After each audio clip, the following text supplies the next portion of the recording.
إن الحمد لله نحمده ونستعينه ونستغفره ونعوذ بالله من شرور أنفسنا ومن سيئات أعمالنا من يهده الله فلا مضل له ومن يضلله فلا هادي له وأشهد أن لا إله إلا الله وحده لا شريك له وأشهد أن محمدا صلى الله عليه وسلم عبده ورسوله يا أيها الذين آمنوا اتقوا الله حق تقاته ولا تموتن إلا وأنتم مسلمون يا أيها الناس اتقوا ربكم الذي خلقكم من نفس واحدة وخلق منها زوجها وبث منهما رجالا كثيرا ونساء اتقوا الله الذي تساءلون به والأرحام إن الله كان عليكم رقيبا يا أيها الذين آمنوا اتقوا الله وقولوا قولا سديدا يصلح لكم أعمالكم ويغفر لكم ذنوبكم ومن يطع الله ورسوله فقد فاز فوزا عظيما ألا إن أصدق الكلام كلام الله وخير الهدي هدي محمد صلى الله عليه وسلم وشر الأمور محدثاتها وكل محدثة بدعة وكل بدعة ضلالة وكل ضلالة في النار.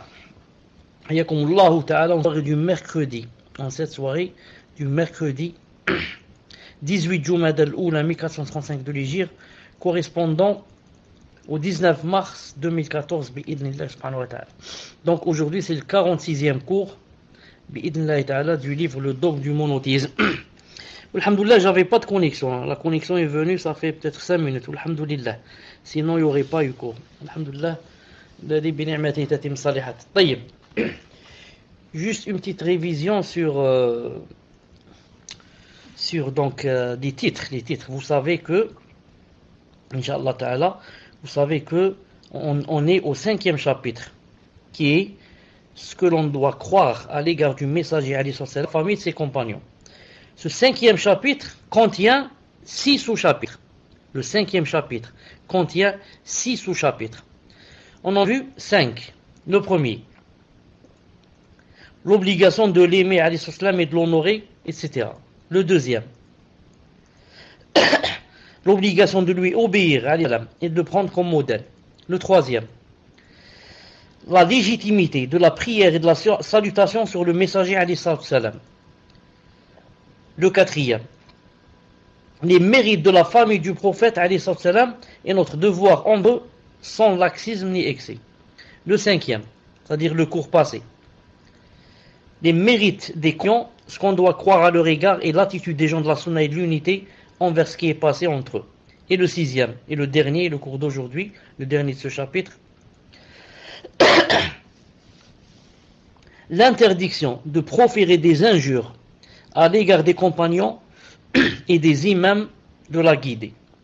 L'interdiction de proférer des injures à l'égard des compagnons et des imams de la guidée. Donc, on va commencer par, Inch'Allah, premièrement, l'interdiction d'insulter les compagnons, l'interdiction d'insulter les sahaba, radiyallahu ta'ala anhum.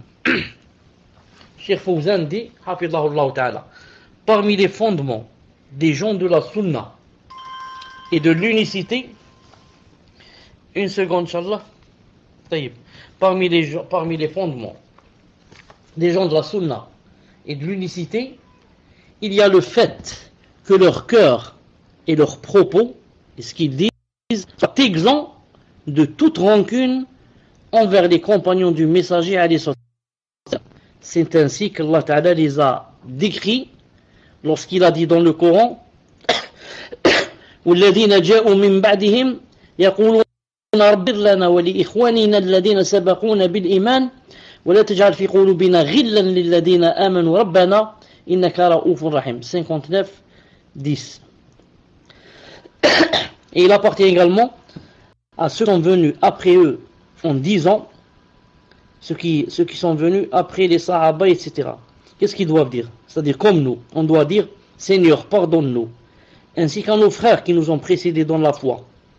Et ne mets dans nos cœurs aucune rancœur pour ceux qui ont cru. Seigneur, tu es compatissant et très miséricordieux. Vous avez ce qu'ils disent? Vous avez vu ce qu'ils disent? Et ne mets dans nos cœurs aucune rancœur pour ceux qui ont cru. Et aussi on dit, Seigneur, pardonne-nous ainsi qu'à nos frères. Et parmi les meilleurs de nos frères, c'est qui? Les Sahaba radiyallahu ta'ala anhum. Cheikh dit, et ils obéissent à l'ordre de l'envoyé d'Allah, sallallahu alayhi wa sallam, qui a dit, لا تسبوا أصحابي فوالذي نفسي به لو أنفق أحدكم مثل جبل أحد ذهب ما بلغ مد أحدهم ولا نصفه. Le prophète alayhi salam a dit: n'insultez pas mes compagnons, car je jure par Allah, par celui qui détient mon âme entre ses mains, que même si l'un de vous donne en charité le poids de la montagne de Uhud en or, cela n'équivaudra jamais à une poignée de l'un d'entre eux donnée en charité, ou même pas à sa moitié. Bukhari Muslim. Donc, Allah subhanahu wa ta'ala a donné aux sahaba, aux compagnons, radiyallahu ta'ala anhum, beaucoup de faveurs. Entre autres, le sahabi, il donne une poignée, ou bien la moitié d'une poignée de sa main en charité. Toi et moi, bien sûr, on va donner l'équivalent de la taille d'Uhud en or. On ne peut pas équivaler ce qu'ils ont donné, ce que le sahabi a donné. Jamais tu ne peux l'équivaler, jamais. Subhanallah. Pourquoi? C'est une faveur et une grâce que Allah Ta'ala donne sa grâce à qui il veut. Pourquoi? Parce que eux, ils ont souffert ce qu'on n'a pas souffert. Ils ont été torturés. Ils sont restés sans manger. Ils sont restés soir des jours et des jours. Ils ont souffert le calvaire. Fils Abilillah. Ils ont fait le djihad. Ils ont donné leur argent. Ceci, cela. C'est pour ça qu'en récompense, Allah Ta'ala leur a donné cet avantage que s'ils donnent une moitié de la poignée. Fils Abilillah, c'est plus que toi, tu donnes l'équivalent de la montagne d'Uhud en or. Et le prophète sallallahu alayhi wa sallam a dit aussi, j'ajoute une chose que le cheikh n'a pas cité, ma'alish, ça vient de moi. Le prophète sallallahu alayhi wa sallam a dit: la'ana Allahu man sabba ashabi. La'ana Allahu ashabi. C'est-à-dire qu'Allah Ta'ala maudisse celui qui est compagnon. Voir Sahih al-Jami' numéro 5511, Cheikh Al-Albani rahimahullah a dit hadith fiable, Hassan. Donc, Allah subhanahu wa ta'ala, c'est dua du prophète sallallahu alayhi wa sallam, qu'Allah ta'ala maudisse celui qui insulte mes compagnons. Allahu Akbar.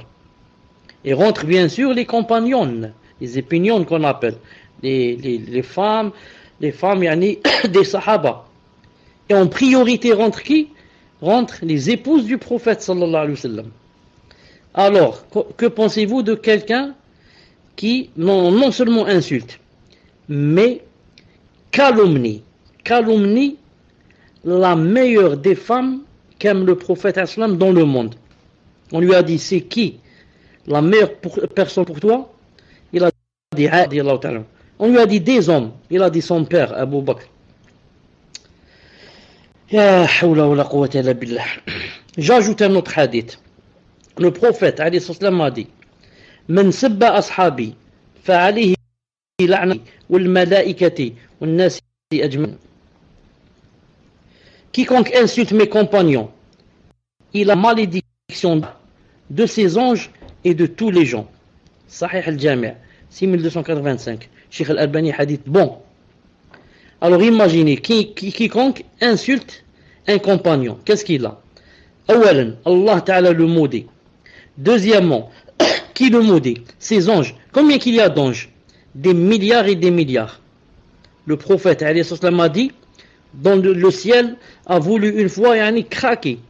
On a dit pourquoi? Il a dit tellement c'est plein d'anges. Il a dit à chaque empan, shibr, à chaque empan, il y a un ange en train de faire la prière, ou bien debout, ou bien incliné, ou bien prosterné. Donc, dans cet univers, si dans chaque empan, il y a un ange, combien il doit y avoir d'anges? Des milliards. Allah Ta'ala dit: et personne ne connaît le nombre de ces soldats, des soldats d'Allah, que lui. Donc, tous ces anges maudissent la personne qui a insulté le prophète. Ensuite, il a la malédiction de qui? De tous les gens. Combien il y a de gens dans le monde? Des milliards. Tout cela, maudissent la personne qui a insulté un des compagnons du prophète sallallahu alayhi wa sallam. C'est dire quoi? C'est dire que les Rawafid sont vraiment de l'autre côté. Les Rawafid sont vraiment, comme on dit, à côté de la plaque. Sont vraiment à côté de la plaque. Qu'Allah Ta'ala nous préserve d'eux. Le Cheikh dit, le Cheikh Hafidahullah dit, les gens de la Sunna dénoncent l'attitude des chiites al-Rawafid et des dissidents al-Khawarij qui insultent les compagnons radiyallahu ta'ala anhum, les détestent, renient leur mérite et considèrent la plupart d'entre eux comme mécréants. Quant aux gens de la Sunna, ils admettent ce qui est mentionné dans le Coran et la Sunna concernant les mérites des compagnons radiyallahu ta'ala anhum et sont convaincus qu'ils sont la meilleure des générations. Au fait, alayhi salam, lorsqu'il a dit khayrukum qarni, comme ça a dit le prophète sallallahu alayhi wa sallam dans un hadith long, mais on a pris le témoin. Il a dit les meilleurs d'entre vous sont ceux de ma génération. Ensuite il a dit ceux qui viennent après, d'entre vous, a dit alayhi salam, sont ceux de ma génération. Et ceux de sa génération, alayhi salam, c'est qui? Ce sont les compagnons, les sahaba. Ce sont les meilleures personnes. Allah Ta'ala les a choisis spécialement pour la compagnie du prophète alayhi salam quand il a vu que leur cœur est dur, comme dans un hadith d'Abdullah ibn Mas'ud authentique. Et lorsque le prophète alayhi salam a parlé de la division de sa communauté en 73 groupes qui seront tous en enfer, sauf un groupe, on le questionna à propos de ce groupe sauvé. Et il a dit alayhi salam, lorsqu'on lui a demandé c'est qui sauvé, il a dit hum man kan mithli ma ana alayhi al-yawm wa ashabi. Naam, il a dit ce sont ceux qui sont sur le même chemin sur lequel je suis aujourd'hui, moi ainsi que mes compagnons. Ce sont ceux qui sont sur le même chemin sur lequel je suis aujourd'hui, moi ainsi que mes compagnons. Car le prophète alayhi salam avait dit auparavant, il a dit les juifs se sont séparés en 71 sectes ou alors groupes. Les chrétiens se sont séparés en 72 sectes ou groupes. Il a dit, quant à ma communauté, elle va se séparer en 73 groupes. Non. Il a dit, parmi les 73, 72 groupes de ma communauté iront en enfer. Donc, c'est pas facile, là. Les musulmans, combien qu'ils sont? Ça umma, 73 groupes. 72 en enfer. Il n'y a qu'un groupe. Ce qu'on appelle le groupe sauvé. Naam, al-firqa al-najiyya. Mais les sahaba ont voulu savoir, ils ont dit à Rasulullah, c'est qui ce groupe sauvé? C'est qui? Il a répondu à Satan, ce sont ceux qui sont sur le même chemin sur lequel je suis, moi et mes compagnons. Allahu Akbar. Une chose très importante ici qu'il faut remarquer. Quoi? Pourquoi le prophète sallallahu alayhi wa sallam n'a pas dit ce sont ceux qui sont sur le même chemin sur lequel je suis aujourd'hui? Pourquoi il ne s'est pas suffi à cela? Il a dit moi ainsi que mes compagnons. C'est pas venu comme ça par hasard. Il a dit ça suffit pas. C'est pour ça que nous on dit aux gens, on dit ça suffit pas. Moi je suis le Coran et la Sunna. Je suis ce que nous a légiféré Allah Ta'ala et je suis le prophète alayhi salam. Il dit d'accord, tu suis le prophète et tu le suis d'après qui?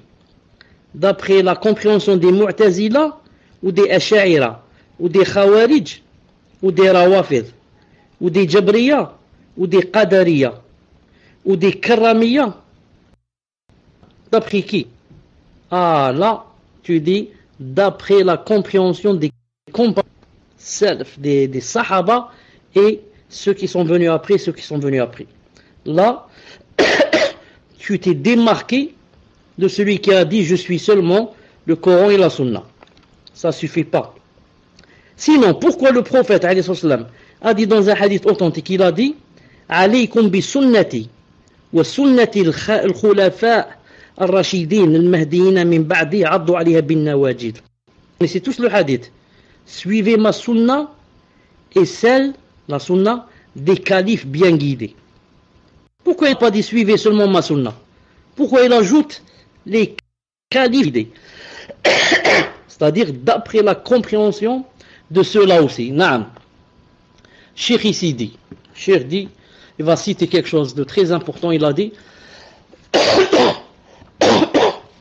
j'ai oublié de dire, donc ici, qu'est-ce qu'il a dit alayhi salam? Il a dit, ce sont ceux qui quoi? Qui sont sur le même chemin que je suis moi et mes compagnons. Dans un autre hadith fiable, Cheikh Al-Albani a dit fiable aussi, on lui a posé la dans un autre endroit, dans un autre moment, il a répondu d'une autre façon. Quand il a dit, ma communauté va se diviser en 73 groupes, 72 en enfer et un au paradis. Ils lui ont dit, c'est qui ce groupe, ya Rasulallah? Il a dit, alayhi salam, Al-Jama'a. Al-Jama'a. Jama'a, qu'est-ce que ça veut dire? Ça veut dire, ce sont ceux qui, ce groupe, s'unissent. Naam. Ce groupe se regroupe. Naam. Taïb, il se regroupe pourquoi? Pour être nombreux et peut-être aller au stade supporter une équipe de football peut-être. Non. Ils se regroupent, les savants ont dit, Naam, le Jama'a dont parle le prophète islam, le Jama'a, ça vient de Tajtami', elle se regroupe sur deux choses. Si tu veux être le groupe sauvé, tu dois te regrouper. Tu as la notion de regroupement sur deux choses. Naam. تجتمع بالأديان وتجتمع بالأبدان. Regroupement par le biais de la religion, regroupement par le biais du corps. Comment cela? Regroupement par le biais de la religion en suivant le Coran et la Sunna et les salaf salih radiyallahu ta'ala anhum. Donc ça c'est yajtami' bid-din. Maintenant regroupement par ton corps, ça veut dire que ce sont les musulmans, les croyants qui vont se grouper autour du gouverneur musulman. Ce sont ceux qui ne font pas dissidence et rébellion contre le gouverneur musulman. Mais il a dit al-jama'a, c'est-à-dire yajtami'una hawla al-hakim. Ils se regroupent autour de leur gouverneur musulman bi'idhnillahi ta'ala. Al-muhim, le cheikh cite, il dit Abu Zur'a, j'ajoute rahimallahu ta'ala, le plus éminent professeur de l'imam Muslim. Vous connaissez le Bukhari, vous connaissez Muslim. Muslim avait des chouyurs. Le plus éminent de ses professeurs s'appelle Abu Zur'a. Il s'appelait Abu Zur'a. Rahimallahu ta'ala. Qu'est-ce qu'il a dit? Écoutez ce qu'il a dit, très important. Il a dit, si tu vois un homme ou une femme, bien sûr, si tu vois un homme dénigrant l'un des compagnons, insultant, bien dire de lui du mal ou bien le critiquer, sache alors que c'est un hérétique. Sache alors que c'est un hérétique. En arabe, c'est un zindiq. Quand on dit X, c'est un zindiq, c'est un khlas. Il a quitté l'islam. C'est un munafiq, c'est un khabit, c'est un shaitan, c'est un khlas. C'est un zindiq. Zindiq, c'est quelqu'un qui ni ne prie, ni ne jeûne, ni... Naam. Allahu Akbar. Si tu vois un homme dénigrer l'un des compagnons, sache que c'est un hérétique, c'est un zindiq. Pourquoi? Car le Coran est vérité, le messager est vérité, et ce qu'il a apporté est vérité. Or, cela ne nous est parvenu que par les compagnons. Comme ça dit ce professeur. Tout cela ne nous est parvenu que par les compagnons. Alors, celui qui les discrédite veut par là mettre en cause le Coran et la Sunna. Ainsi, ce dénigrement lui est plus approprié et il méritera à juste titre d'être juré comme zindir et égaré. Zindir et égaré. Subhanallah al-Azim. Donc, celui qui discrédite les Sahaba. Les Sahaba t'ont rapporté le Coran et t'ont rapporté la Sunna du prophète sallam. T'ont préservé Allahumma barak. Donc, en les discréditant, en les enlevant de la route, donc tout ce qu'il apporte n'a plus d'intérêt et va lui accorder d'importance. Donc tu discrédites. En discréditant les Sahaba, en fait tu veux discréditer quoi? Le Coran et la Sunna. Donc tu es un zindir, tu es un hérétique, un égaré. Non. Ensuite, l'érudit Ibn Hamdan dit dans le livre intitulé Nihayatul Mubtadi'in. Nihayatul Mubtadi'in. Il a dit, celui qui insulte l'un des compagnons en considérant que cela est licite, c'est licite d'insulter, il a dit il devient mécréant. Et s'il ne considère pas illicite, il insulte un compagnon en disant je sais que c'est pas permis mais je l'insulte. Dans ce cas il devient pervers. D'après une autre version, il est mécréant dans tous les cas de figure. Qu'il sache, qu'il dise qu'il est licite ou illicite. Dans tous les cas, il a dit, s'il insulte un sahaba, il est devenu mécréant. Quant à celui qui les accuse de perversion, mais leur religion en cause, ou les considère comme mécréants, il devient mécréant lui-même. Il devient mécréant. Voir Sharh Aqidat al-Safarini. Tome 2, page 388-389. طيب. الآن deuxièmement.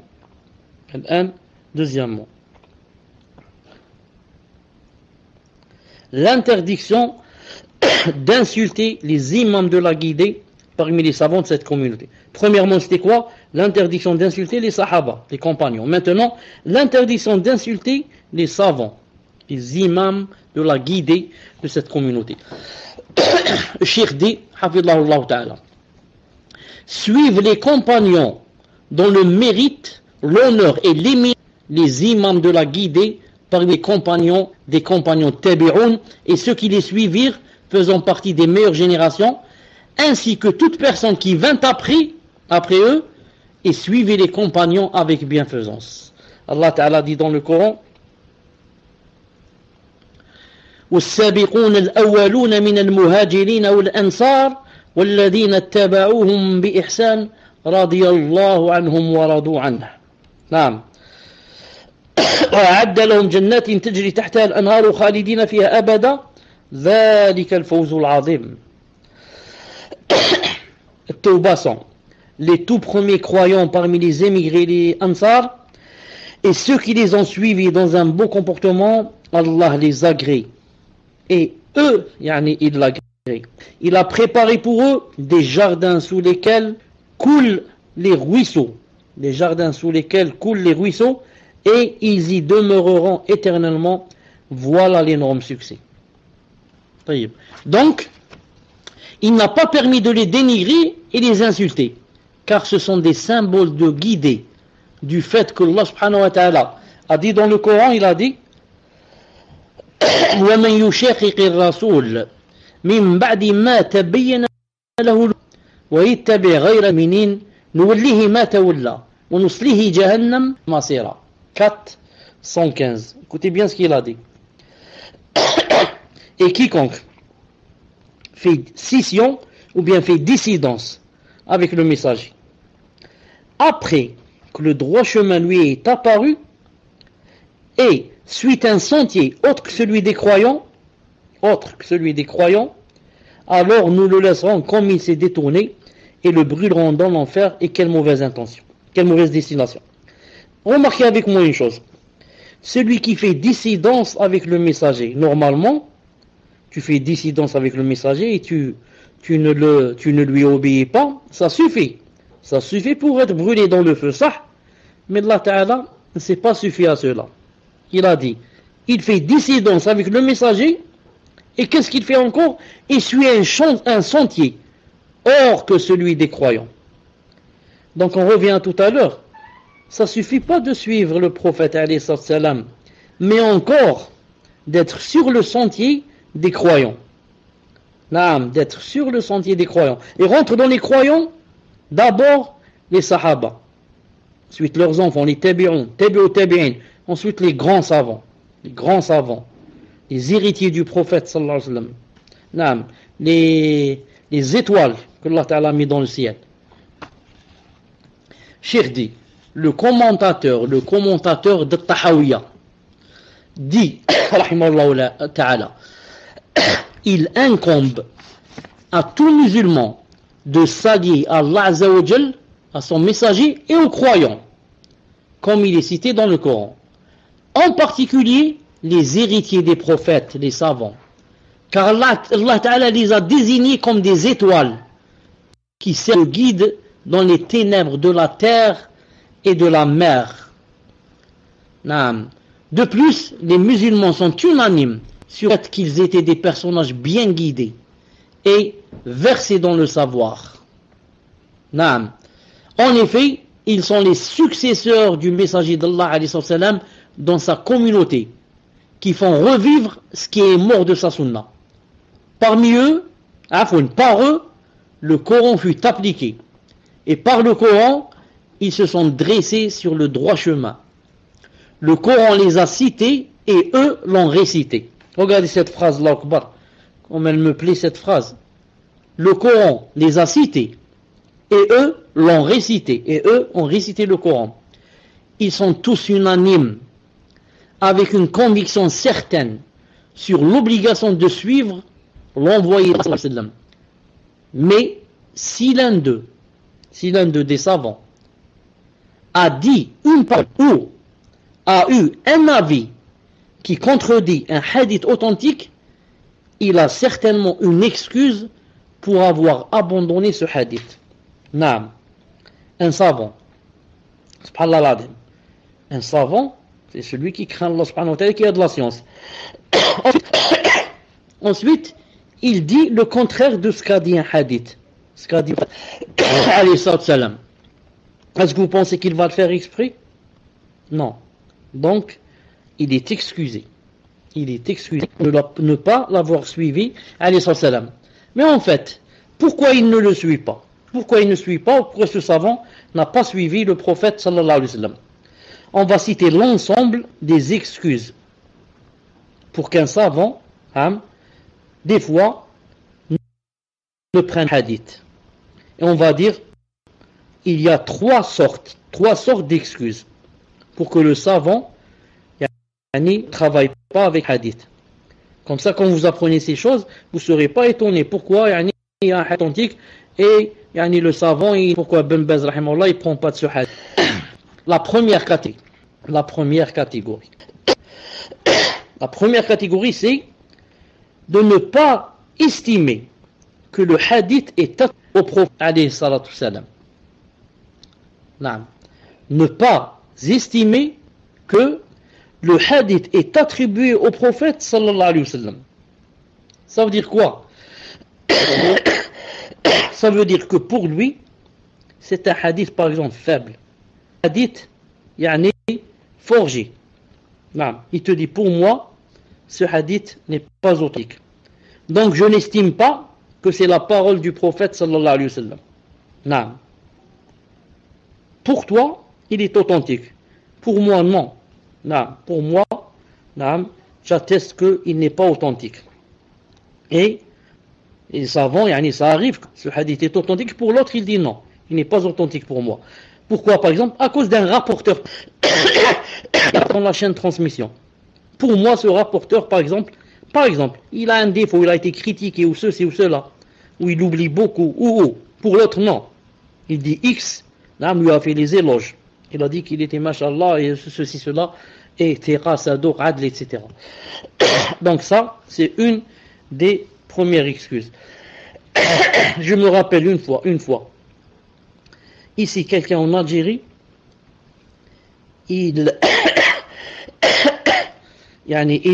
comment on dit ça en français, il avait une thèse, comment on dit munaqasha, il avait une munaqasha d'une thèse de magistère, donc il devait quoi?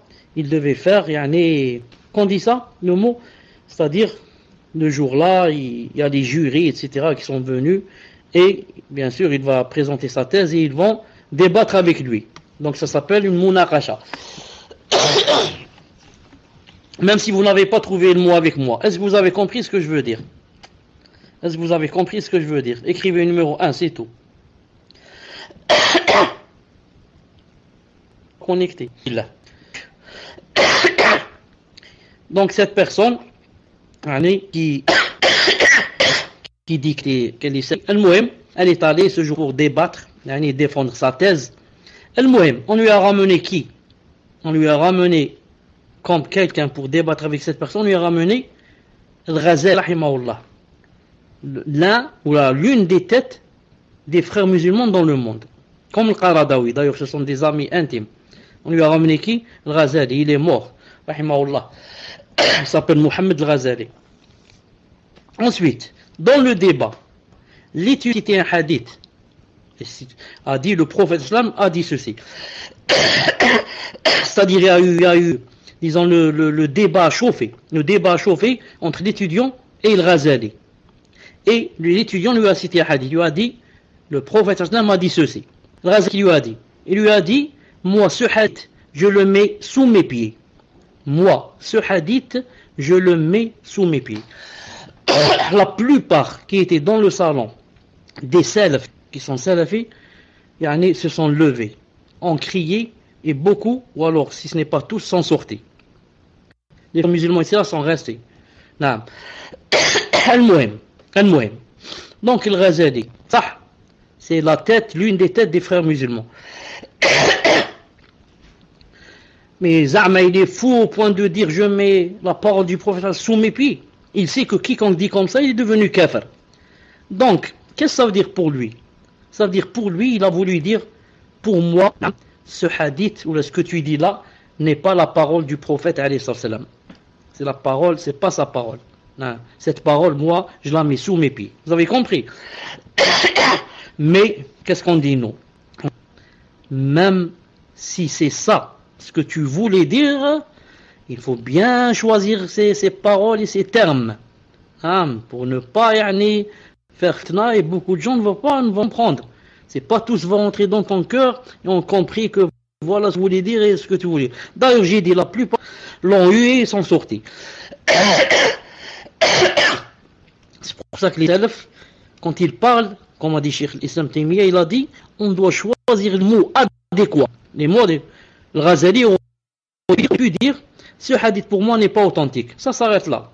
Alhamdoulilah, c'est scientifique en disant une phrase pareille. Ce hadith pour moi n'est pas authentique, smahli. Mais lui il a dit, je mets ça sous mes pieds.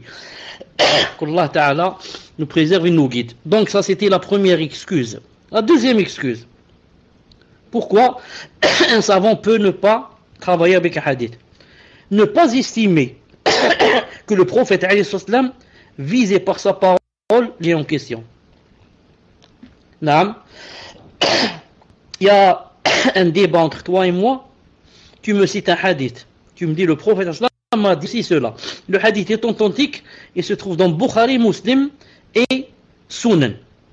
Ibn Majah, Tirmidhi, Abu Daoud et Nasa'i. Je te dis, Jazakallahu khayran. Le hadith, je ne doute pas quant à son authenticité.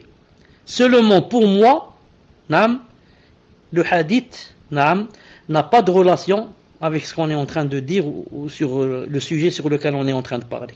Non, n'a pas de relation. Tu m'as cité un hadith authentique, mais le hadith authentique que tu as cité n'a pas de relation. Non. Donc le prophète islam n'est pas en train de parler sur ce qu'on est en train de parler. Tu m'as cité, n'a pas de relation. Donc, pour certains, tu es cité un hadith authentique et il le met de côté. Il dit pour moi, le prophète islam ne vise pas par sa parole ce que je suis en train de chercher moi, sur quoi je suis en train de parler. Troisième excuse. Nous savons des fois il estime que le jugement indiqué par le hadith est abrogé. Des fois un hadith authentique, je dis barakallahu fik, rapporté par Bukhari Muslim, et c'est vrai, il a rapport avec le sujet, mais il est abrogé. Maintenant ce hadith, on ne travaille plus avec. Il est abrogé. Naam. Khlas. Par exemple,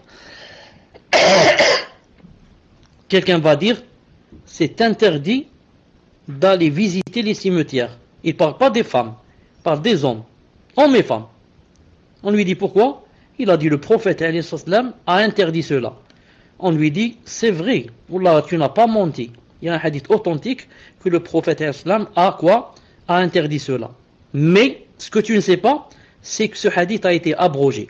Et il a dit après, ne vous ai-je pas interdit la visite au cimetière? Eh bien maintenant, visitez les cimetières. Donc le hadith qui dit que c'est interdit a été abrogé. C'est pourquoi il ne faut pas t'étonner qu'un savant tu lui donnes un hadith, te dit non, ce hadith pour moi, il a été abrogé. Donc, de cela, vous comprenez l'importance de celui qui connaît les textes qui sont abrogés et qui ne le sont pas. Sinon, tu vas travailler avec des textes, des versets, des hadiths qui sont abrogés, tu ne sais pas. Naam, tu as lu un livre, tu es tombé sur le hadith qui a dit n'allez pas visiter les cimetières.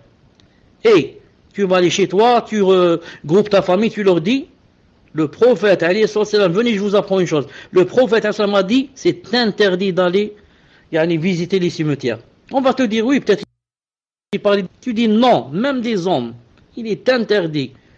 Pourquoi? Tu ne sais pas que ce hadith est abrogé. C'est pourquoi quelqu'un qui fait la da'wah doit avoir disons, je ne vais pas dire le maximum de science, mais les choses nécessaires, il doit les avoir avant de commencer sa da'wah bi'idhnillah subhanahu wa ta'ala. Cheikh dit, malgré tout, nous devons reconnaître leur mérite. Leur mérite, c'est-à-dire qui? Les savants. Nous devons reconnaître leur mérite sur nous, et la faveur d'avoir été les premiers croyants, de nous avoir transmis le message de l'envoyé alayhi salam et d'avoir expliqué ce dont la compréhension nous échappe. Ainsi, Allah Azza wa Jalla les agrée et il l'agrée. Comme il a dit dans le Coran, والذين جاءوا من بعدهم يقولون ربنا اغفر لنا ولإخواننا الذين سبقونا بالإيمان ولا تجعل في قلوبنا غلا للذين آمنوا ربنا إنك رؤوف. Et ceux qui sont venus après les Sahaba, qu'est-ce qu'ils disent? Seigneur, pardonne-nous, ainsi qu'à nos frères qui nous ont précédés dans la foi. Nos cœurs, aucune rancœur pour ceux qui ont. Seigneur, tu es compatissant et très miséricordieux. Comme ça disent les pieux, les sincères, les vrais croyants. Les Rawafid disent pas ça. Seigneur, comme ça ils disent. Seigneur, maudis les Sahaba. Seigneur, châtie les Sahaba. Seigneur, rentre-les éternellement en enfer. Seigneur, ils ont apostasié après la mort du prophète. Seigneur, leurs épouses ont fait la zina. Seigneur, a'oudou billah min rawafid. Il n'y a pas plus khabit que les rawafid. Il n'y a pas plus shaitan que les rawafid. Surtout de notre époque. Dans toutes les époques. Cheikh dit pour terminer, rabaisser les savants suite à des erreurs d'appréciation juridique venues de la part de certains d'entre eux, c'est l'attitude des innovateurs. Naam, cette phrase, il faut, si vous avez un peu d'or et un peu de bijoux, allez les faire fondre, naam, avec du feu, et si c'est possible, d'écrire cette phrase avec de l'or. Rabaisser les savants suite à des erreurs, parce qu'ils ont des fautes seulement, d'appréciation juridique, survenues de la part de certains d'entre eux, les rabaisser, c'est l'attitude des innovateurs. Il est takfiri. Si tu es un savant, il te dit, oh celui-là, c'est un mourji, oh celui-là, c'est un ceci, il est tout le temps avec le gouverneur, oh celui-là, il ne craint pas Allah, oh celui-là, comme ça. Rabaisser les savants, c'est l'attitude des innovateurs. Cela fait en outre partie, écoutez bien, cela fait en outre partie des plans de la communauté pour semer le doute au sujet de l'islam, lire l'animosité entre les musulmans et creuser un fossé entre les dernières générations de cette communauté et leurs prédécesseurs. Leur but est aussi de semer le désaccord entre les jeunes et les savants, comme c'est le cas de nos jours. Le but, c'est aussi de quoi? De semer le désaccord entre les jeunes et les savants, comme c'est le cas de nos jours. Non. Tous les savants, ils te disent que ce ne sont pas des savants. Tous ce sont des quoi? Des taroutes, des tawarites. Non. Donc qu'est-ce qu'on fait? Si tu ne suis plus les savants, qu'est-ce qu'on suit? Ils te disent qu'il faut suivre X et Y. Et il va te citer le Fizazi, je ne sais pas qui, les Mubtadi'a et les... non, les petits jeunes comme ça qui connaissent quelques hadiths. Non, et ils ont fait d'eux des savants, ils ont gonflé, ils ont dit ceux-là des savants. Non, ce sont ceux-là des savants. Jusqu'à présent, beaucoup croient que Ben Laden était un savant. Ben Laden, c'était un savant. Le Moullah Omar, il te dit, c'est un savant, le Moullah Omar. Non, et comme ça.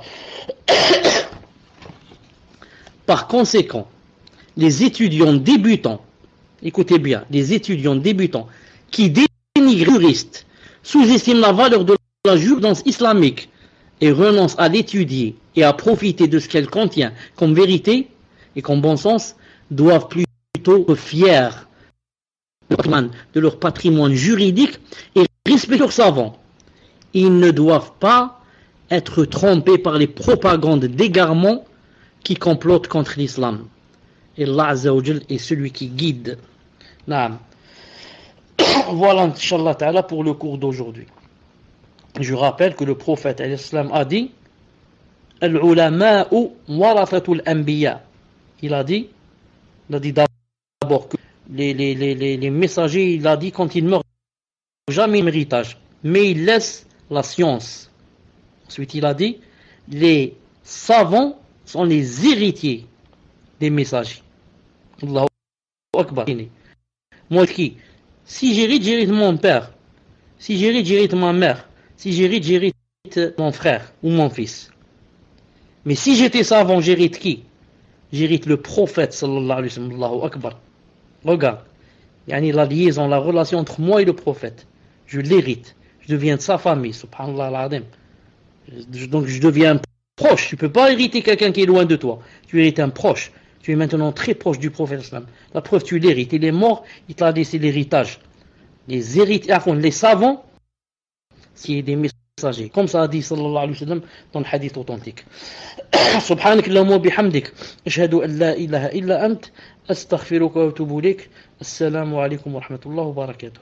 Juste pour vous rappeler, Inch'Allah Ta'ala, que le prochain cours, j'ai oublié, le prochain cours, c'est le bid'a, les innovations, l'innovation. Pour bien comprendre l'innovation et non pas comment, tout ce que tu fais, il te dit c'est innovation, c'est bid'a, c'est bid'a, c'est bid'a. Naam. Donc, prochain cours, Inch'Allah Ta'ala, on va, bi'idnillahi ta'ala, essayer de bien comprendre c'est quoi la bid'a. Bi'idnillahi ta'ala. Assalamu alaikum. Assalamu alaikum wa rahmatullahi wa barakatuh. Alhamdulillah. J'espère néanmoins que les personnes auront bien respecté la directive, à savoir poser une question sur le cours pour commencer, Inch'Allah. Donc je commence. Bismillahi wa salatu wa salam ala rasulillah. La première question est la question d'une sœur, Cheikh, qui vous demande Cheikh, pouvez-vous réexpliquer et retracer par le corps? Je vous les remets, Cheikh.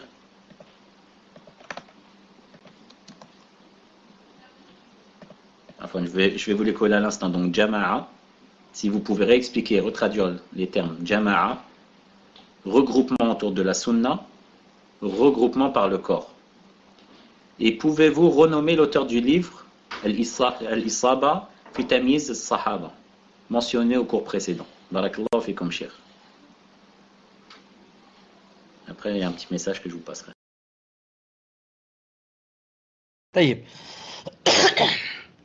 Donc, il y a Jama'a, c'est Najtami, on se regroupe, ça? On s'unit, si je puis dire. Mais c'est plutôt on se regroupe, c'est mieux qu'on s'unit, Nattahid. Donc, on va se regrouper. Il y a deux sortes de faire partie du groupe sauvé. Bon, j'ai oublié de dire salam alaikum. Salam alaikum. Ijtima Jama'a. Il y a bil abdan. Afwan, bil adyan. Avec la religion et regroupement avec les corps. Religion, c'est-à-dire on suit le Coran, la Sunna, après la compréhension des salaf. Non. Autour du Coran et de la Sunna et de la compréhension. On doit faire le deuxième regroupement des corps. On se regroupe autour du gouverneur musulman. Car il est possible que quelqu'un dise, moi je suis le Coran et la Sunna. Et même je suis les salaf. Et pourtant il critique par exemple les savants. Il critique le gouverneur. Ou alors carrément, il se rebelle contre lui. Donc celui-là, qu'est-ce qu'il a fait? Il a fait seulement le premier regroupement du din. Il n'a pas fait celui du corps. Il ne s'est pas regroupé autour du gouverneur musulman. Naam. Et celui qui a écrit Isaba fi Tamyiz Sahaba, c'est Ibn Hajar al-Asqalani, celui qui a écrit Fath al-Bari. Allez, tfaddal. Barakallahu fikum, cheikh. Juste pour dire avant de poursuivre deux choses. La première, c'est est-ce qu'il y a une personne qui peut retransmettre dans le salon bis? S'il y a une personne qui sait comment faire et qui peut le faire. Et deuxième chose, si la sœur donc a mis en privé qu'elle avait un numéro, mais que ce n'était pas le bon numéro pour vous contacter, effectivement, cheikh avait mis un numéro, mais suite aux abus des personnes, qu'il appelait à des heures inimaginables et qu'il tenait en ligne de longs moments et qui posait souvent des questions uniquement sur le divorce. Donc cheikh a arrêté ce numéro. Et comme il vous a dit, il va essayer de mettre en place, via WhatsApp entre autres, un moyen pour que vous posiez des questions. Mais c'est le temps de réparer le téléphone, donc qu'il puisse en acquérir un autre, Inch'Allah. Donc un peu de patience. Barakallahu fikum. Question suivante, cheikh. Afwan pour cette interlude. Deuxième question d'un frère.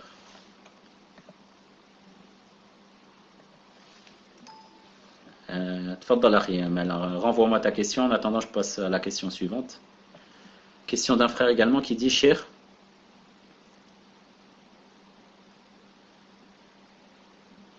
ma question est sur les Sahaba. Pouvons-nous affirmer que tous les Sahaba sont au paradis ou juste ceux qui ont été mentionnés par le prophète sallallahu alayhi wa sallam? Car il y avait beaucoup de Sahaba à cette époque qui ne sont pas connus notamment. Barakallahu fikum, cheikh. Je n'ai pas compris s'il veut dire est-ce qu'ils iront au paradis ou bien il veut dire est-ce qu'ils sont maintenant au paradis. Tfaddal. La question c'est est-ce qu'on peut affirmer, nous, lorsqu'on cite un compagnon, vu que c'est un compagnon, automatiquement il est au paradis? Ou est-ce que le fait que ce soit un compagnon n'implique pas forcément que ce soit min ahl al-jannah? Les gens de la Sunna, Inch'Allah Ta'ala, disent que par rapport à cela, ça se divise en deux. Il y a des Sahaba que le Coran a cités qui sont au paradis. Et il y a des Sahaba que le Coran a cités qui sont au paradis. Lorsqu'il a dit Abu Bakr au paradis, Omar au paradis, Uthman au paradis, Ali au paradis, et il a ajouté 6 autres, ce qu'on appelle les 10 al-Mubasharun bil Jannah. Ça c'est le premier groupe. Deuxième groupe, tout Sahabi est au paradis et ira au paradis, sans le désigner.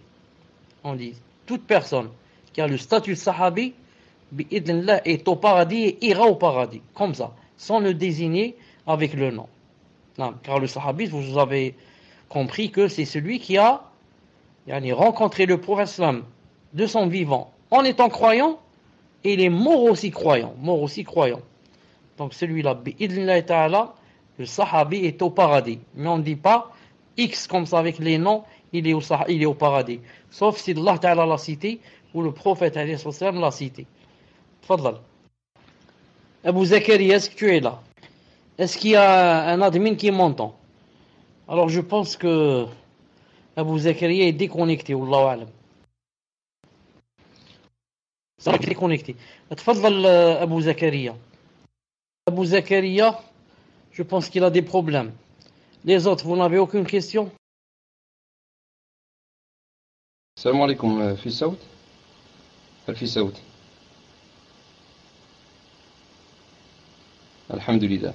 Donc je reprends la main, Inch'Allah. Donc la prochaine question, c'est Salam alaikum wa rahmatullahi wa barakatuh, Cheikh, Hayyakallah. Qu'Allah vous accorde le plus haut degré au paradis, ainsi que votre famille et nos frères et sœurs présents sur cette room. Ma question est sur les Sahaba. Pouvons affirmer que tous les Sahaba sont au paradis? Et je crois que vous l'avez faite celle-là, Cheikh. Est-ce que vous l'avez faite celle-là? Parce que j'ai eu une coupure moi aussi.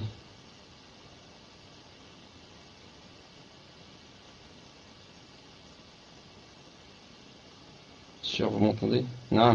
Donc on passe à la suivante. Assalamu alaikum wa rahmatullahi wa barakatuh. Quel est le statut religieux de celui qui délaisse un hadith clair et authentique du prophète sallallahu alayhi wa sallam et suit un savant qui contredit ce hadith, en prétextant que le savant connaît mieux la religion que les gens de la masse et que s'il a donné un avis contraire au hadith, c'est qu'il a raison. Et s'il vous plaît, je n'ai pas bien compris ce qu'est un zindik. C'est un mécréant. Jazakallahu khair. Wa alaykoum salam wa rahmatullah. Tamallah, est-ce que vous m'entendez?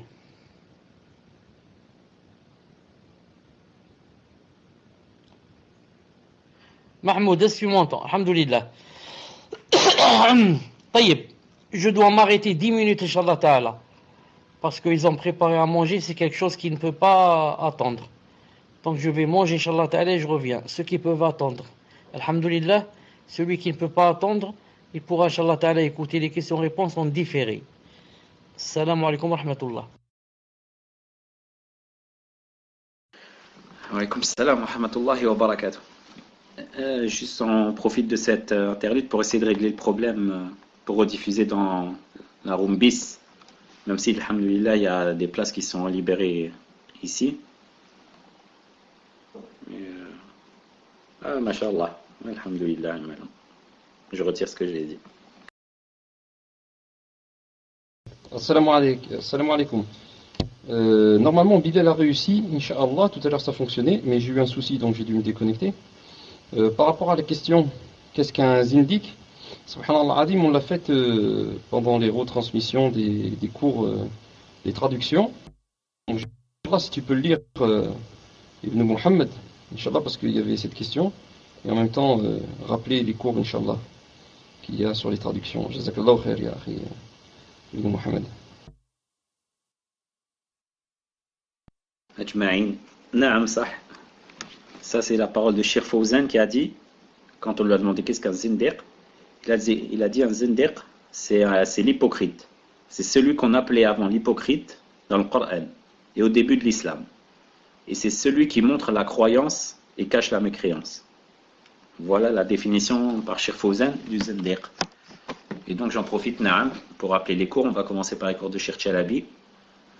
Donc ils sont tous les samedis et mercredis, à partir de 21h, et on va dire 21h et des poussières. Et les poussières, ça dépend de plusieurs choses. Et donc il faut essayer de se tenir prêt à partir de 21h, et plus l'Aïcha monte, plus ça va augmenter. Et c'est dans ce salon, j'apprends l'islam sur la vraie voie. Et d'ailleurs, vous pouvez également écouter le cours en même temps sur Bilux et sur chalabi.com, et aussi sur Al-Huda 30100.fr. Avec par tous ces moyens, bi'idnillah, vous pouvez écouter le cours en direct. Et les cours sont retransmis et sont plutôt retranscrits et donc mis en ligne sur Al-Huda 30100.fr et sur chalabi.com. Donc pour ceux qui ratent les cours, vous pouvez les retrouver sur ces sites-là. Et en dehors de cela, et ça c'est autre chose et ça n'a rien à voir avec Cheikh Chalabi, c'est le lundi et le vendredi, à partir de 21h30, il y a des traductions qui sont faites d'audio de savants. En ce moment, le lundi, ce sont des cours de Cheikh Fawzan sur les épreuves. Ce sont des traductions et vraiment, c'est exactement ce qu'on est en train de vivre actuellement. Donc que les personnes qui peuvent y assister, vous allez, bi'idnillah, trouver beaucoup de bénéfices, bi'idnillah azza wa jal. Ce sont des petits essais de traduction pour essayer de rendre accessible la parole de Cheikh aux francophones. Donc le lundi, c'est sur les épreuves par Cheikh Fawzan, c'est à partir de 21h30. Donc on fait des petites questions-réponses pour réviser les cours précédents. Ensuite, il y a une traduction, il y a l'audio qui passe en arabe avec la traduction retranscrite à l'écrit, en simultané. Et une fois que cela est fini, il y a la lecture de la traduction. Donc il y a 3 choses. Ça, c'est le lundi à partir de 21h30 et le salon, c'est l'Arbre de la Science. Et c'est également retransmis sur al-huda30100.fr. Et il y a également le vendredi, dans le salon l'Arbre de la Science toujours, et c'est le même procédé. Et là, c'est des cours sur la biographie du prophète, sallallahu alayhi wa sallam, et sur 10 compagnons. C'est un livre de Cheikh al-Maqdisi, Abdul Ghani al-Maqdisi, rahimahullah, et c'est une explication faite par Cheikh al-Adani, hafidhahullah, et c'est la même chose. Le cours est en arabe, avec la traduction en simultané à l'écrit, et une fois que la traduction est finie, une fois que le cours est fini, vous pourrez entendre la lecture de la traduction. Et il y a également des questions-réponses pour se remémorer les points importants. Et vous avez de toute façon toutes ces informations sur Twitter. Salafi du 30. Salafi, pas à la fois, non. C'est Salafi du 30. Ou le mien. Voilà, vous avez toutes les informations lorsque les cours sont décalés, avancés ou autres. Et enfin, je finirai sur ça, Cheikh Chalabi se connecte parfois dans le courant de la semaine. Ça a été le cas cette semaine également, puisqu'il a répondu à quelques questions dimanche et lundi, il me semble. Il a pu répondre à pas mal de questions, enfin quelques questions plutôt. Et donc quand c'est le cas, quand Cheikh peut se connecter, on vous tient au courant également sur Twitter. Sinon, vous pouvez de toute manière venir assister aux traductions, et de temps en temps, il y a des surprises où Cheikh vient répondre, bi'idhnillah. Désolé d'avoir été long, et qu'Allah Azza wa Jal nous facilite à tous l'accès à la science bénéfique et surtout la mise en application de ses préceptes. Tiens, pour occuper, Inch'Allah, les quelques minutes, la dernière fois, Cheikh Chalabi a posé une question, c'était lundi, donc la plupart n'étaient pas là, par rapport à un hadith. Le prophète sallallahu alayhi wa sallam a dit, dans le sens, quiconque meurt sans faire serment d'allégeance aux dirigeants musulmans mourra une mort de la jahiliya, du paganisme, de la période du paganisme. Et Cheikh Chalabi a posé cette question, il a dit, donc pour les personnes qui ont un dirigeant musulman, alhamdulillah, donc il suffit de faire serment d'allégeance, mais pour les personnes qui sont en fi bilad kufr, comme c'est le cas pour la plupart des personnes ici, donc une personne est en France, que doit-elle faire afin de ne pas tomber dans ce hadith, afin de ne pas mourir mort de la période anté-islamique? Donc vous avez quelques minutes pour essayer de trouver la réponse, et après Inch'Allah vous aurez la réponse bi'idhnillah. Salam alaikum wa rahmatullah, je suis prêt. Est-ce que vous êtes prêts, Inch'Allah ta'ala? Taïb. La question que tu as posée avant que j'aille manger, je l'ai oubliée. Par contre, quand j'étais en train de manger, je me suis rappelé bi'idhnillah ta'ala une chose qui est, masha'Allah, qui a rapport avec la question posée précédemment, celle où le questionneur a dit est-ce que les sahaba iront tous au paradis ou pas? J'avais répondu à cette question et je me suis rappelé une chose, masha'Allah, c'est quoi? C'est que on a posé une fois Cheikh Al-Albani rahimahullah cette question. On lui a dit, puisque tu dis que et les savants disent, les savants des salaf disent que les sahaba ce sont des oudoul, des fiables, des gens de confiance, etc., qu'ils iront au paradis. On lui a dit, qu'est-ce qu'on fait du hadith authentique, ou alors des hadiths qui sont dans ce genre, comme le hadith authentique où le prophète a dit, et ce hadith lui-même a été authentifié par Cheikh Al-Albani rahimahullah. Il a dit Qatilu Ammar finnar, comme ça il a dit l'assassin, c'est-à-dire celui qui a tué, l'assassin de Ammar ibn Yasir, tous on le connaît, sa mère Soumiya radiyallahu ta'ala, la première femme shahid. Qu'a dit le hadith? Il a dit l'assassin de Ammar sera au feu. Qatilu Ammar finnar. Il lui a dit, alors comment tu réponds à cela? Tu as dit que tous les sahaba iront au paradis. Et le prophète m'a dit, celui qui va tuer Ammar sera au feu. Celui qui a tué Ammar, c'est un sahabi. Alors, qu'est-ce que tu réponds? Il a dit, Cheikh Al-Albani, il a dit, ma règle, la règle qu'on a citée, est toujours vraie. Il a dit, vous savez que toute règle a une exception. Alors on va dire, tous les sahaba seront au paradis, sauf ceux qui sont sortis de cette globalité par un verset ou un hadith. Comme ça il a dit. Il a dit, tous les sahaba seront au paradis, sauf ceux qui sont cités par un hadith ou un verset, qu'ils sont exclus de cette règle. Il a dit, comme le hadith ici, celui qui a tué Ammar ne sera pas au paradis.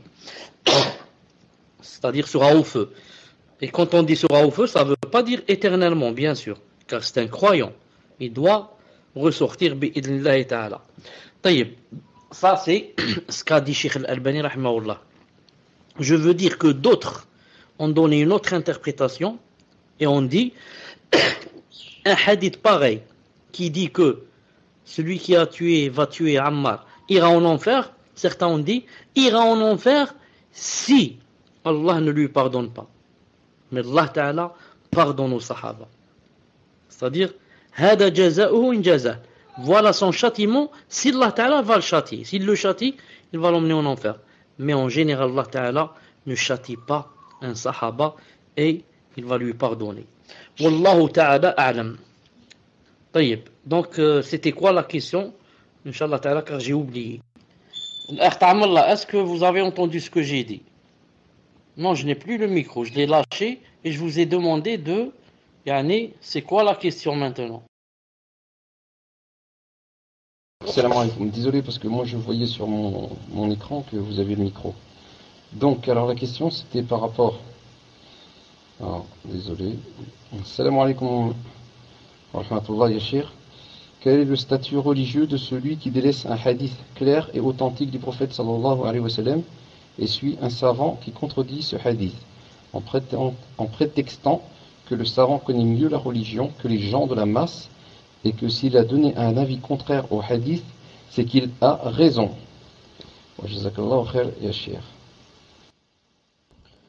Donc moi je dis, écrivez le numéro 1 si vous m'entendez.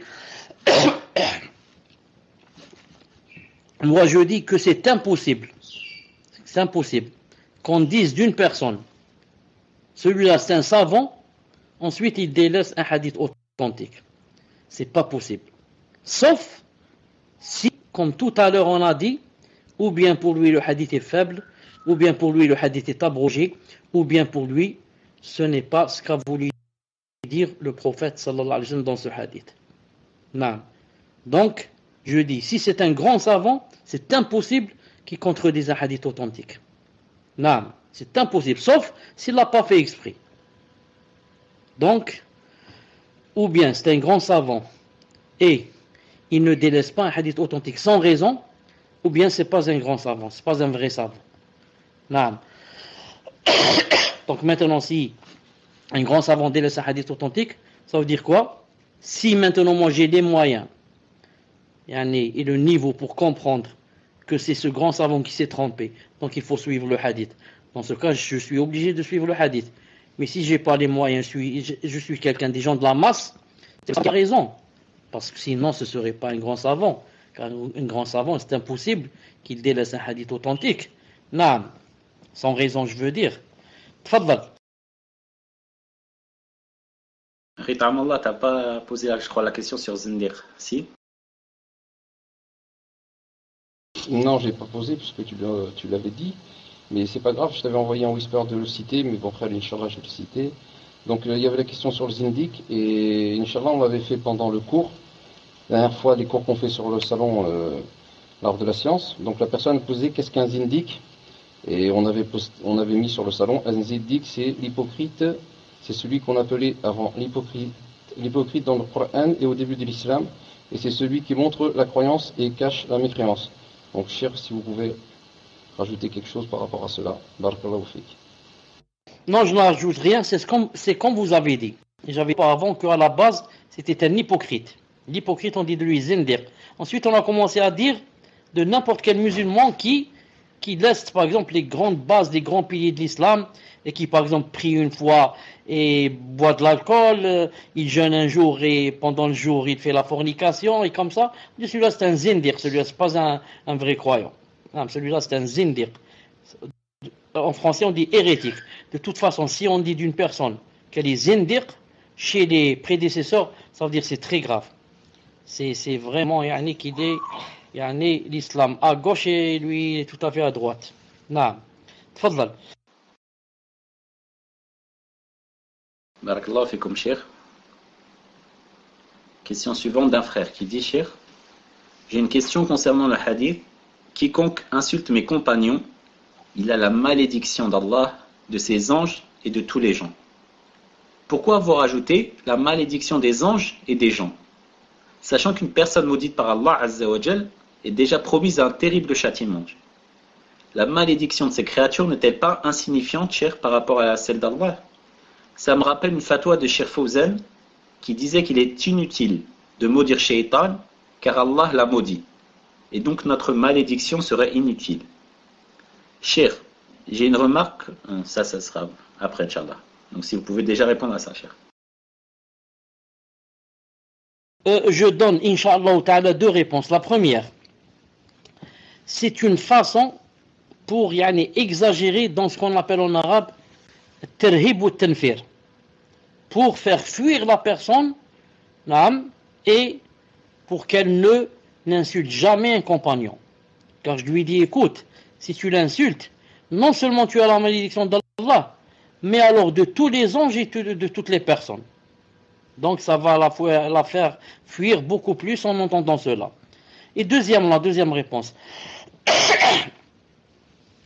Supposons que le châtiment de quelqu'un que Allah Ta'ala maudit, par exemple, voilà, il a par exemple tel endroit dans le feu et il est tout le temps dans le feu, etc.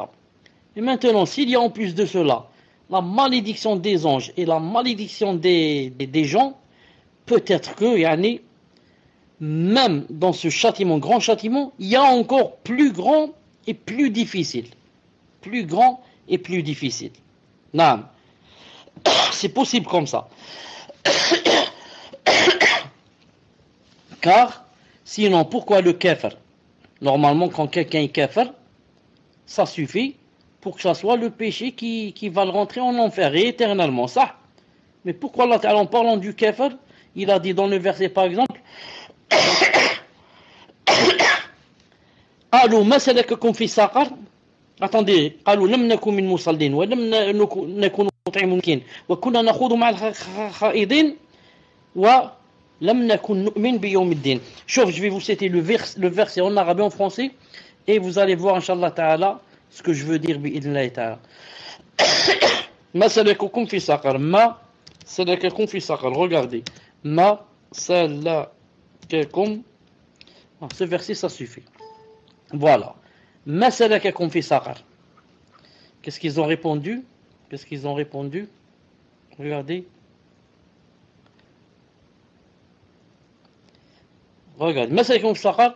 قالوا لم نكن من المصلين ولم نكن نطعم المسكين وكنا نخوض مع الخائضين وكنا نكذب بيوم الدين. 5 choses. طيب.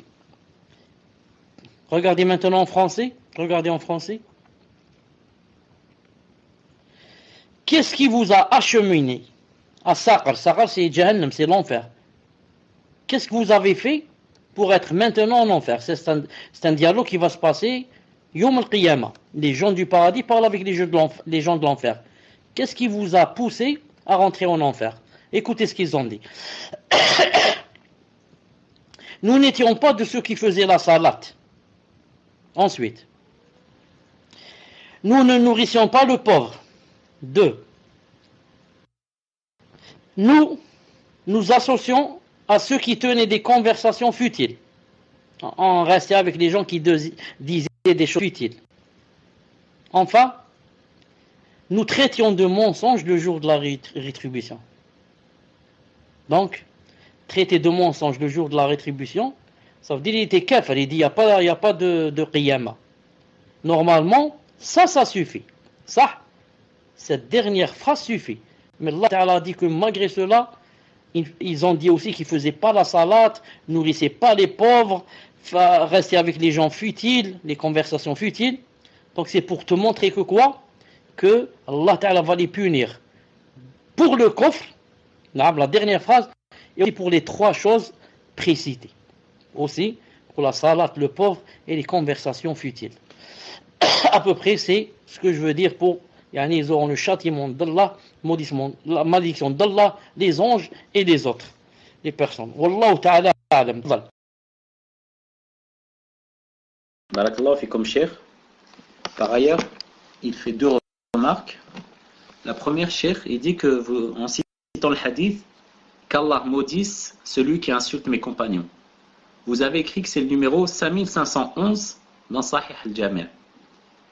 Mais il dit Allahu alam, c'est le numéro 5111 et non pas 5511. S'il est possible de vérifier. Et d'autre part, cheikh, il dit enfin, vous m'aviez dit que vous nous rapporteriez, Inch'Allah, les preuves qu'il est autorisé de maudire une personne mécréante en particulier. Il dit Cheikh Abdelaziz al-Cheikh et Cheikh Fawzan disent que l'avis le plus authentique est qu'il n'est pas autorisé de maudire un mécréant tant qu'il est vivant, car on ne sait pas comment il finira sa vie. Peut-être en se repentant et en revenant vers Allah Azza wa Jal. Donc, Cheikh, si vous pouvez éclaircir ces deux points. Pour le hadith, je ne l'ai pas devant moi ici. C'est-à-dire, j'ai le hadith, c'est une nature, je vais le chercher, une seconde. J'ai le hadith, non, je n'ai pas maintenant le cours de tout à l'heure, c'est-à-dire le programme où il y avait cité ce que j'ai affiché, pour que je ne l'ai pas. Donc vous pouvez vérifier vous-même si c'est pas le numéro que j'ai cité et si c'est un autre un autre numéro, vous corrigez Inch'Allah Ta'ala. Si c'est un autre numéro, vous corrigez Inch'Allah Ta'ala. Le muhim dans tout cela, c'est quoi? C'est que le hadith Inch'Allah Ta'ala est authentique. La deuxième chose, pour celui qui maudire quelqu'un, le désigner. J'ai dit la fois passée quoi? Qu'il y avait une divergence en cela. Et que ceux qui ont dit que c'était permis, on dit, nous, on ne parle pas de l'avenir. On parle de maintenant. Maintenant, en cet instant, où il vient de faire ce péché, il est maudit. En cet instant. Quant à demain ou après-demain, qu'est-ce qui va lui arriver? Faire tauba, et Allah Ta'ala va le faire entrer au paradis, ce n'est pas notre affaire. Comme ça, ils ont dit. Ensuite, j'ai lu un livre, ou alors un passage d'un livre, ça fait pas longtemps, où il a cité les deux avis. Il a dit pour le fait de maudire quelqu'un, comme ça, par son nom, le désigner, il a dit il y a deux avis. Comme ça, il a dit. Il a dit un avis où il dit il ne faut pas le faire, et un deuxième avis où il dit c'est permis, et il a dit et c'est l'avis de la plupart des savants des salafs. Comme ça, il a dit. Il a dit, premier avis dit, faut pas le désigner quand on le maudit. Et le deuxième avis dit, c'est possible de le désigner, et il a dit comme ça, il a dit, c'est l'avis de la plupart des savants des salafs. Subhanallah al-azim. Al-muhim. Je vais vous donner quelques adillas.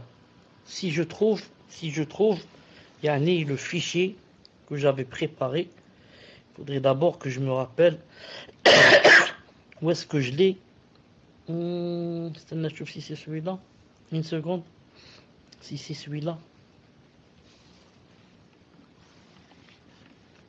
Une seconde.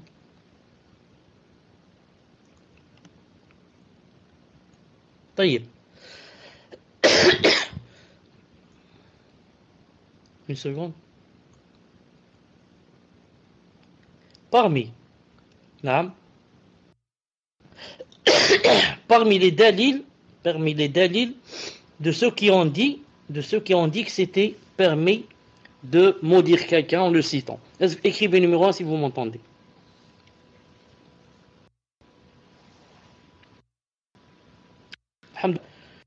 Allah, dis-moi, est-ce que ça se coupe ou ça se coupe pas?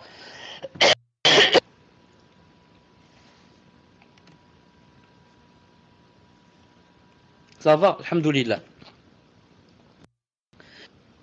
L'imam Muslim, c'est-à-dire dans Sahih Muslim, le prophète sallallahu alayhi wa sallam a dit que j'ai pris un pacte chez Allah subhanahu wa ta'ala. Et je lui ai demandé que, yani, il accepte ce pacte de moi. Ensuite, qu'est-ce qu'il a dit? Il a dit, je suis un homme comme vous. Je suis un homme comme vous. Alors, tout croyant auquel je lui ai fait du mal, je l'ai insulté, ou je l'ai maudit, ou je l'ai fouetté, ya Allah, fasse de sorte que ça soit pour lui, yani, des doua et une purification et un rapprochement, yani, envers toi, vers toi, ya Allah, yawm al-qiyamah. Donc ce hadith est rapporté par Muslim. Et qu'est-ce qu'il dit le prophète sallallahu alayhi wa sallam? Entre autres, il dit tout musulman que j'ai maudit. Donc on a dit فدل الحديث على وقوع اللعن من النبي عليه الصلاة والسلام لبعض المعينين من المسلمين تعزيرا لهم. Celui qui a expliqué le hadith a dit, ce hadith est une preuve que le prophète alayhi sallam lui-même a maudit des gens avec leur nom. Il a dit pour yani, que ça soit une leçon pour eux, pour qu'ils se corrigent. طيب. Ça c'est hadith dans Muslim. Toujours dans Muslim, le prophète alayhi salam est passé devant un âne et il a vu que on lui avait mis comment on appelle ça, je sais pas comment ça on appelle ça, une trace, hein? Des fois l'animal on va faire chauffer par exemple une plaque de fer, on la lui met sur son corps. Pourquoi? Pour que yani, le reconnaître. On lui va écrire dessus une lettre ou là pour le reconnaître. Et il a vu que on venait de marquer un âne sur son visage. Il a dit La'ana Allah alladhi wasamah. Il a dit qu'Allah ta'ala maudisse la personne qui lui a fait cela. Alors ceux qui ont dit que c'était permis, ils ont dit regarde, il a maudit la personne elle-même. Il n'a pas dit qu'Allah maudisse celui qui fait comme ça. Mais il a dit qu'Allah maudisse la personne qui a fait cela. Donc, il désigne la personne elle-même qui a fait cela. Et une seconde. روى النصر المقدسي عن عبد الرحمن بن مهدي قال il a dit je suis rentré à la Malik ibn Anas radiyallahu ta'ala anhu et chez lui il y avait un homme qui lui posait des questions sur le Coran et le destin. Alors il lui a dit la'allaka min ashabi Amr ibn Ubayd, j'ai peur que tu sois du clan de Amr ibn Ubayd. Ensuite il a dit la'ana Allah Amran, que Allah maudisse Amr avec son nom. فإنه ابتدع هذه البدعة في الكلام. Que Allah Ta'ala maudisse Amr car il a inventé cette bid'a dans la parole d'Allah subhanahu wa ta'ala. Donc ça se trouve dans Mukhtasar al-Hujja على تاج المحجة لأبي فتح ناصر بن إبراهيم المقدسي. البخاري a dit, البخاري رحمه الله a dit وقال وكيع et وكيع على الموريسي أو الماريسي, ça dépend comment les gens l'appellent, il a dit la'natullah, la'nahullah, qu'Allah Ta'ala le maudisse, il a dit, c'est un juif ou c'est un chrétien, comme ça, Yahoudi ou Nasrani.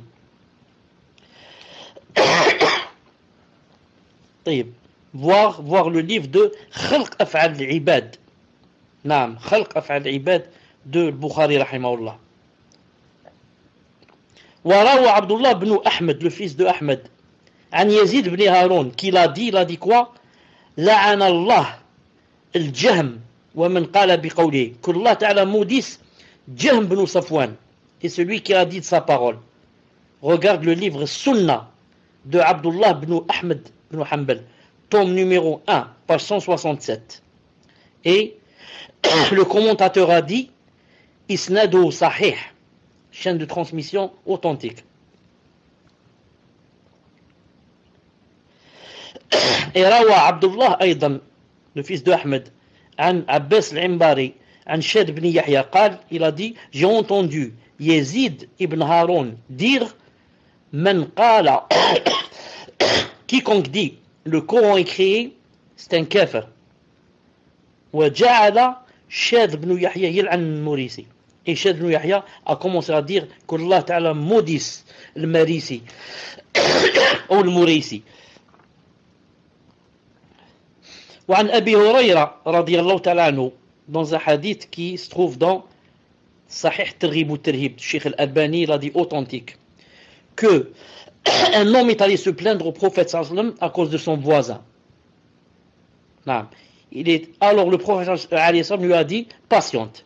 Il est allé le voir 2 ou 3 fois, il lui dit patiente. La 3e fois il lui a dit prends tes bagages et mets-les dans la rue. Alors il a pris ses bagages, il les a mis dans la rue. Son matelas, tout ce qu'il a. Il l'a mis dans la rue. Alors les gens qui passaient ont commencé à lui dire qu'est-ce qui s'est passé. Il leur a dit voilà ce qui s'est passé. J'ai eu un problème avec mon voisin, le prophète sallam m'a dit mets tes bagages dans la rue. Alors alors les gens ont commencé à quoi? À maudire le voisin. Les gens ont commencé à le maudire. Ils n'ont pas dit qu'Allah maudit celui qui a fait ça. Ils ont dit qu'Allah le maudisse, qu'Allah le maudisse. Ensuite, pour terminer, je dis, s'il est permis de dire d'un kafir que tu es kafir, si jamais il remplit les conditions, pourquoi ne pas dire de quelqu'un tu es un maudit s'il remplit les conditions? Vous avez compris? Si le kafir, imagine qu'un musulman vient à la télé, un musulman qu'on connaît bien, masha'Allah, prière, il vient à la mosquée, il dit, et à la mosquée, il monte sur le minbar, il vient à la télé, il dit, j'ai bien lu le Coran, et à la fin, voilà ce que je veux dire, il n'y a ni paradis ni enfer. Le Coran a été écrit par Mohammed lui-même de sa main. Et il n'est pas descendu par Allah subhanahu wa ta'ala.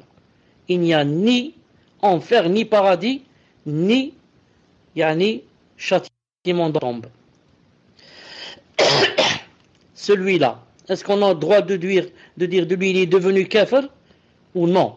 Ensuite, quand il termine sa phrase, qu'est-ce qu'il fait? Il sort de sa pochette la croix et il la met autour de son oncle, autour de son cou. Est-ce que celui-là, on a le droit de dire de lui il est kafir ou pas? Si on a le droit de dire de lui il est kafir, on a de quelqu'un il est maudit. Wallahu ta'ala alam.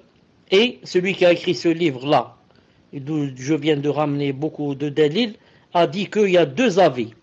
Un avis qui dit c'est permis et un avis qui dit c'est pas permis. Et il a dit l'avis qui dit permis, c'est l'avis de la plupart des ça il a dit.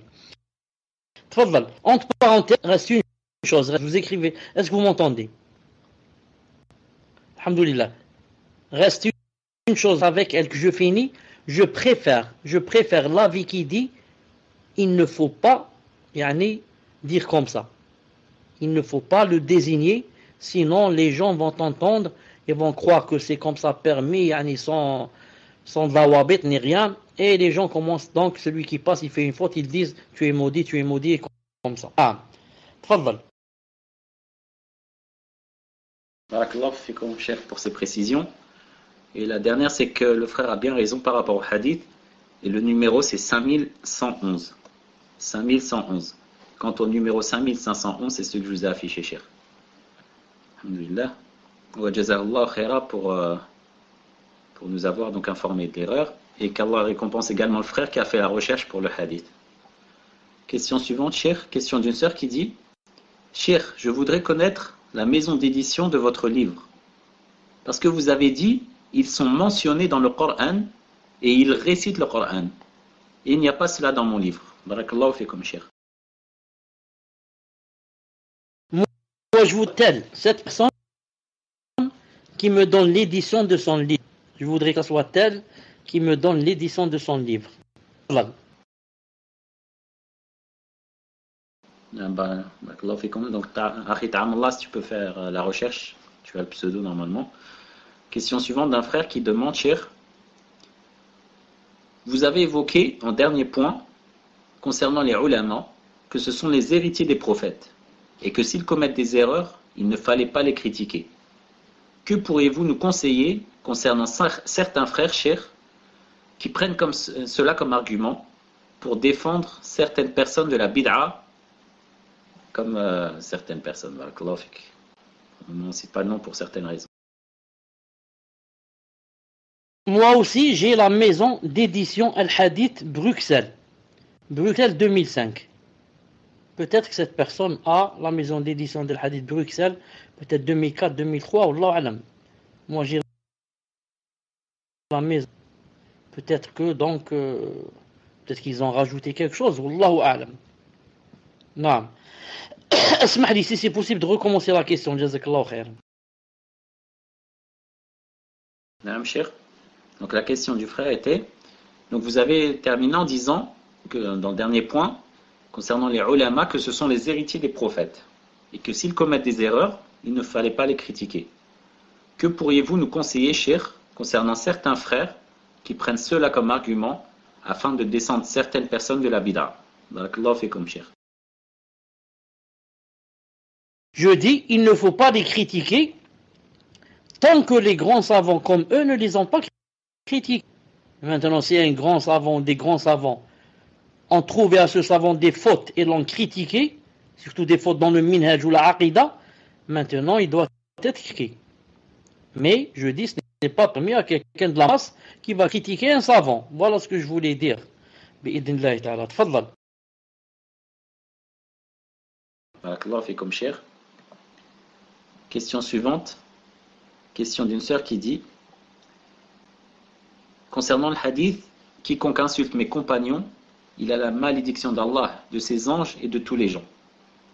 Je n'ai pas compris, cheikh, comment tous les gens peuvent maudire la personne qui insulte les compagnons, sachant que parmi les gens, il y a les mécréants, l'innovateur, le musulman, etc. Cela fait-il seulement référence au nombre, c'est-à-dire que cette personne est maudite par un nombre important de personnes? Barakallahu fikum, m'éclaircir, cheikh. En fait, je dis à cette personne, alhamdoulilah, tu es intelligente. Cette personne, je lui dis, tu es intelligente. Car c'est ce que a voulu dire le hadith. Naam. Cette personne a un nombre de malédictions, yani d'après le nombre des gens qui existent. Si nous sommes 5 milliards, donc 5 milliards de malédictions.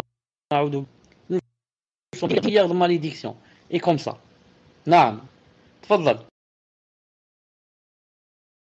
Naam, cheikh, barakallahu fikum.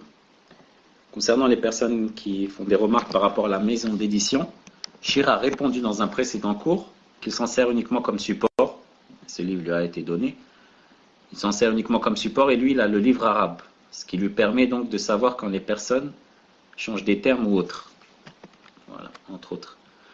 Question suivante, cheikh. Naam. Naam. Je ne vous fais aucun cours de ce livre sans m'être d'abord référé à ce qu'a dit Cheikh Fawzan en arabe. Pour voir s'il n'y a pas un passage que celui-là a sauté par exemple, ou bien un mot qu'il a mal traduit. Je ne vous lis aucune chose du livre sans m'être référé au livre de Cheikh Fawzan, hafidallahu ta'ala, en arabe. Tfaddal. Cheikh, barakallahu fikum. La question suivante est la question d'une sœur qui dit, concernant les compagnons, il y en a 10 promis au paradis. Cela signifie-t-il que les autres, qui ne font pas partie des 10, sont moins meilleurs ou moins pieux et qu'ils n'iront pas forcément au paradis, cheikh? les savants, quand ils commencent à classer les Sahaba, radiyallahu ta'ala anhum, ils ont plusieurs classements. Entre autres, ils commencent par exemple par les 4 califes. Et dans les 4 califes, ils commencent par Abu Bakr. Ils commencent aussi par ceux, par exemple, qui ont fait la hijra, avant, auxiliaire. Et qui ont combattu, par exemple, avant le Fath, plutôt que ceux qui ont combattu après le Fath, après de la Mecque. Et ils commencent, par exemple, par les 10 qu'on vient de citer maintenant, les 10 qui ont été désignés pour le paradis, ils sont placés avant ceux qui n'ont pas été désignés. Car le fait qu'ils soient désignés, ça veut dire à 100% maintenant, khlas, à 100%, tu seras au paradis. Les autres, Inch'Allah, ils seront au paradis, mais ils n'ont pas cette certitude, le fait d'avoir été désigné. Et comme ça. Donc celui qui est désigné parmi les 10 est mieux que celui qui n'a pas été désigné. En ce sens. Par exemple, ceux qui ont fait l'allégeance, Bay'at al-Ridwan, sont favorisés par rapport à ceux qui n'ont pas fait cette allégeance. Et comme ça. Tfadlal. Fait comme cher. La question suivante, une sœur qui dit: concernant les sectes, je suis convaincu que la Salafiyya est le groupe sauvé. Cependant, les adeptes des sectes égarées sont-ils simplement menacés de l'enfer ou iront-ils en enfer? Sûrement et certainement. Donc je répète, cher. Concernant les sectes, je suis convaincu que la Salafiyya est le groupe sauvé. Cependant, les adeptes des sectes égarées sont-ils simplement menacés de l'enfer ou iront-ils en enfer? Assurément. Et concernant les salafis, même s'ils font partie du groupe sauvé, ils sont également menacés de l'enfer. Donc je me demande, cher, qu'est-ce que cela change au niveau du châtiment, puisque dans tous les cas, on est menacé de l'enfer. On est tous menacés de l'enfer. Le salafi sera-t-il moins châtié que le mubtadi', cher?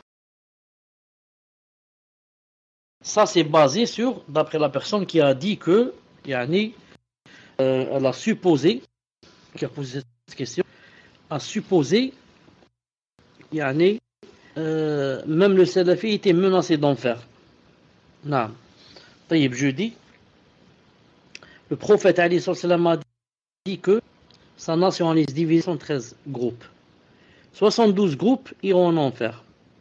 Quand il a dit iront en enfer, parmi qui vont aller en enfer, les 72 groupes, il y en a qui vont ressortir et il y en a qui vont rester là-bas éternellement. C'est d'après quoi? D'après la bid'a faite. Il y a la bid'a et le péché qui des fois te rend père, et il y a la bid'a et le péché qui des fois te rend kafir. C'est pour ça que Imi rahimahullah, quand il a expliqué le hadith des 73 sectes, en parlant des 72 qui iront au feu, il a dit, et ils iront au feu d'après le degré, ils resteront au feu d'après le degré de leur péché. Il y en a qui sortiront, il y en a qui y resteront. Quant à l'autre, c'est le groupe sauvé. C'est le groupe sauvé. Ça veut dire, Inch'Allah Ta'ala, c'est le groupe qui, Inch'Allah Ta'ala, si le tawhid, le prophète l'islam serait garanti billah Ta'ala qu'il fera partie des gens du paradis. Quant à l'autre groupe, j'ai dit que les 72 autres, il est possible que quelqu'un, non seulement entre en enfer, mais il est possible qu'il n'en ressorte pas. Alors que le groupe sauvé, même si la personne peut rentrer en enfer, si elle a fait de grands péchés et n'a pas fait de tauba, elle ressortira bi'idhnillah ta'ala car elle sera sauvée. C'est qu'elle s'appelle le groupe sauvé. Wallahu ta'ala alam. Fadal. Allah fait comme cher. Il est minuit, donc je pense que je vais vous poser, minuit passé même, je vais vous poser la dernière question, cher. Cher, la question d'un frère. Quand un musulman vous dit, ce n'est pas la peine de faire comme les compagnons, car on n'arrivera jamais à leur cheville. Que leur répond, cher? Barakallahu fikum. On lui répond, cette phrase est certes vraie et véridique. Mais attention, ça risque de déclencher. Certes, aucun de nous ne peut faire ce qu'a fait un compagnon, l'égaler. Comme on a vu tout à l'heure le hadith de tu donnes la montagne d'Uhud dans le nord, tu ne peux pas égaler une poignée d'un compagnon. Mais ça ne veut pas dire qu'il ne doit pas faire des efforts pour les ressembler et que je ne dois pas faire pour les prendre comme elles. Naam. Quand tu dis comme ça, les gens peuvent comprendre, donc là je me détourne d'eux, c'est pas la peine de savoir ce qu'ils font, etc. J'adore Allah Ta'ala autant que je puisse, moi, et là ça suffit. Je lui dis non. Naam. Et essaye de faire au moins de se rapprocher d'eux. Tu fais pas comme eux, mais au moins de le ressembler. D'être sur leurs pas. Naam, de les imiter. Et quiconque, un même peuple, sera avec ce peuple. Vous connaissez le hadith authentique. Quiconque, un même peuple, il sera des leurs. Wallahu ta'ala alam. Voilà, Inch'Allah ta'ala pour aujourd'hui. Jazakumullahu khayran, barakallahu fikum. Subhanakallahumma wa bihamdik. Ashhadu an la ilaha illa anta astaghfiruka. Salam wa barak.